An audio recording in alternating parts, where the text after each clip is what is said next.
Hello, fellow filmgoers and the hundreds of nerds that the world didn't ask for. Today, we are going to be going over my top 10 favorite movies of 2024, ranging from movies that you're probably sick about hearing and movies that probably should have got more love than they already did.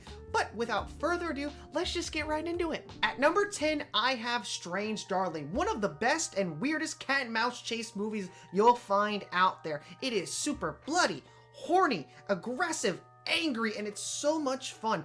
The use of the color red is especially expressive in this movie, not only with, the red hair, the clothing, even the woods, but just the emotions that are used with anger, love, passion, hatred, everything that you can think red is associated with, this movie uses. Willa Fitzgerald and Kyle Gallagher both have incredible performances and really are able to execute that aggressive, angry love that these two share for each other throughout the whole cat and mouse chase. And I just love how both of them are able to really lean into their parts at certain times, whereas Willa is able to lean into the damsel in distress, the woman who's, oh, I'm just a woman, I'm not scary at all. Ah, there's a man attacking me, and then the complete 180 flip to when we realize that she's actually the deranged killer, and Kyle is actually the good guy, the good cop who's trying to chase her down. This movie just executes all of that so well. At number 9, I have Snack Shack. In this modern age where we're getting so many different raunchy comedies, Challengers, Drive Away Dolls, Dee Dee,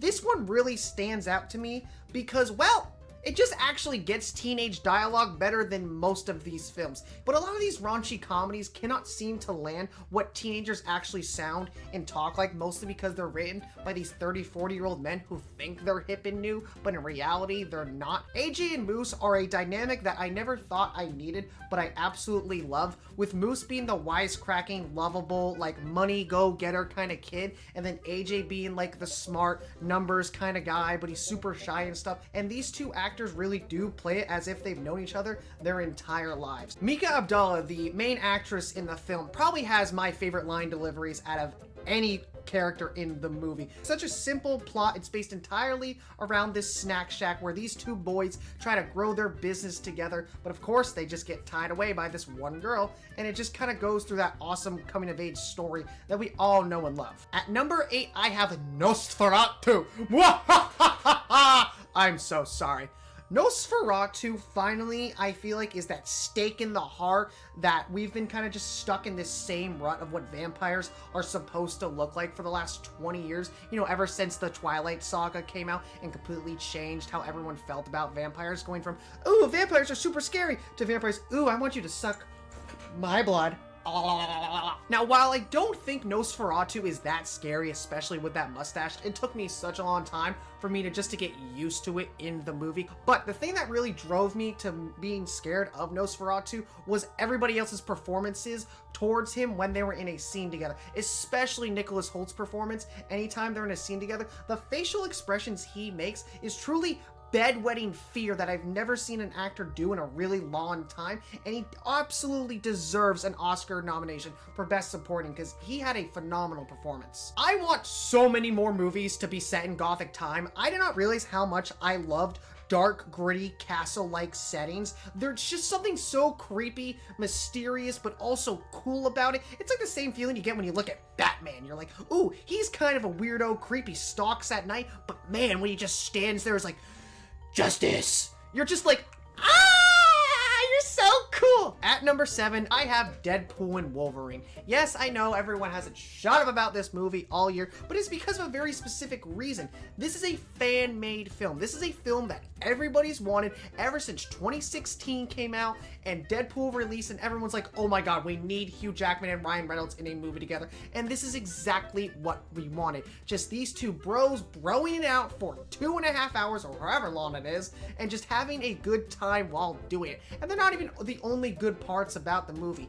Peter once again returning, being the best side character, absolutely forgetting about you-know-who from the first 2 movies. And Hugh Jackman and Ryan Reynolds are an absolute duo combo that you don't really get to see a lot in the world of acting. You just don't see the friendship and camaraderie that these two have together. I know that they're working on a project together right now that's not Deadpool and Wolverine, and I cannot wait to see it because these two need to be in projects together until they're old and 90. Coming in at our number 6 spot that is Sonic the Hedgehog 3. Probably the biggest surprise for me this year, but it's such a happy-ass surprise because Sonic 3 truly is a great video game to movie project. There's just so many things that this movie does to the fans, whether it's quoting famous lines from Sonic Adventures 2, Sonic finally saying gotta go fast, or it's just Keanu Reeves' great performance in his delivery on the sadness and abuse that Shadow has felt throughout his life.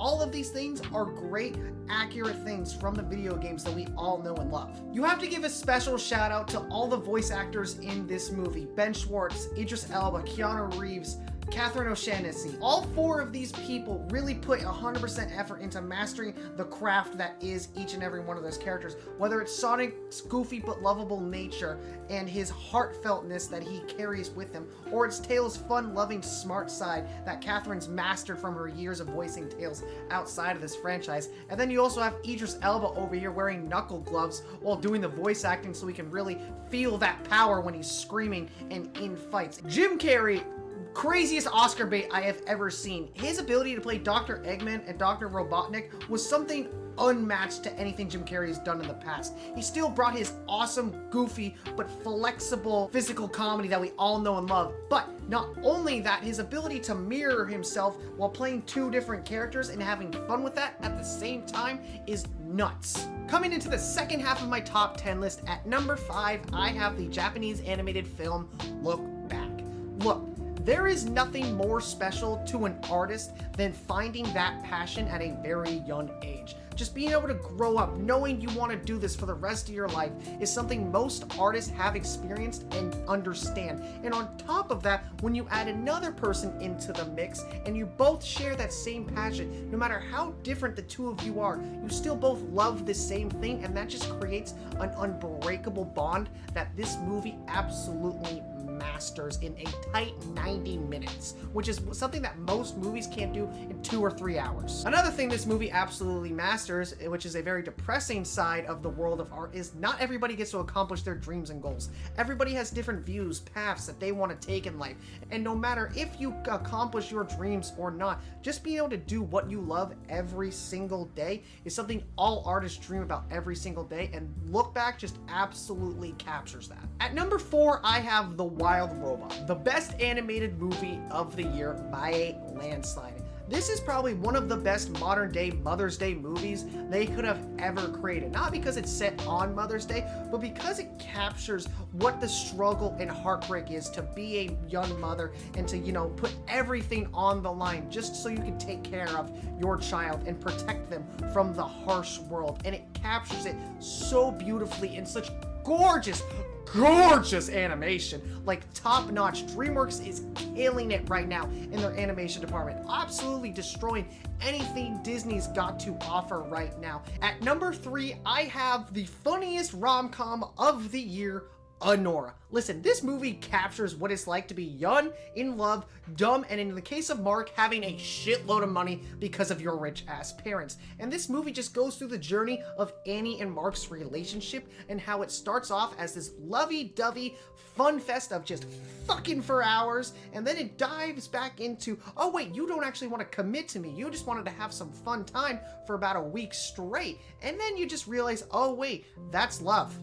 And that's when things just automatically get depressing. And we see that journey perfectly through Annie Anora's eyes as we just watch as she falls in love with somebody who finally gives her the attention she's always been wanting her whole life, to then it falling apart, realizing that nobody's gonna really give you that attention unless you give that attention to yourself and make yourself feel good about yourself. And that's where we end off at the end of this movie, in this beautiful shot of her and one of the Russian Three Stooges just holding each other, embracing each other as she cries, realizing that the only way she's ever been able to express herself is just through self-deprecating and just throwing her body out there. And hopefully, even if there's probably not going to be a sequel to this movie, that she goes on to improve her life and make herself happy as a person. And that's just how this movie makes you feel. It's emotional, it's funny, it's graphic, and it's just real life through a young person's view. At number 2, I have the best horror movie of the year, no questions even asked, The Substance. A common theme of my top 5 is that when a director has a hidden message, but he also kind of throws it in your face, so you have no choice but to listen. The Substance does that better than anybody else. It's a body horror movie with the theme of women's body positivity. You can't get a greater combo than that. The body gore and grossness that evolves throughout this movie from start to finish, from every body swap that girl goes through, is just keeps getting more and more disgusting. The specifics of like using pus and mucus coming out of the big glob, if you've seen the movie, you know what I'm talking about, that Demi Moore eventually turns into, is just one of the most like moments I've seen in a film all year. And also just one of the greatest final shots of a film as Demi Moore drags her like skinless body across her star and ends it with the movie smiling, being like, I finally did it, I reclaimed my youth, the psycho ass bitch. Speaking of psycho ass bitch though, Demi Moore putting on the best female performance of the year in my opinion, capturing what it's like to be in your 50s, 40s, and being past your prime, and showing how the world treats you, especially in entertainment and Hollywood business, and it's so good. But at my number one, the best and in my opinion the funniest movie of the entire decade so far is a movie that has absolutely no dialogue, relies entirely on physical and slapstick humor, and it just executed so perfectly and so cleverly that you just wouldn't expect it from a movie that is titled Hundreds of Beavers. Hundreds of Beavers has an incredibly simple premise. It's about a guy who loses his cider mill to an avalanche and just tries to build his life back up from the ground zero in the middle of the freaking woods while trying to handle all of the things that the wilderness throws at it, whether it's weather, animals, or just beavers. The amount of like references and use of gaming technology in this movie is incredible. 2D platforming being used in a slapstick comedy is something I've never even thought about doing before, but was executed so well in this movie, especially in that third act where we see our main character fighting off against all of those freaking beavers. It's just so funny to watch. It's just entertaining.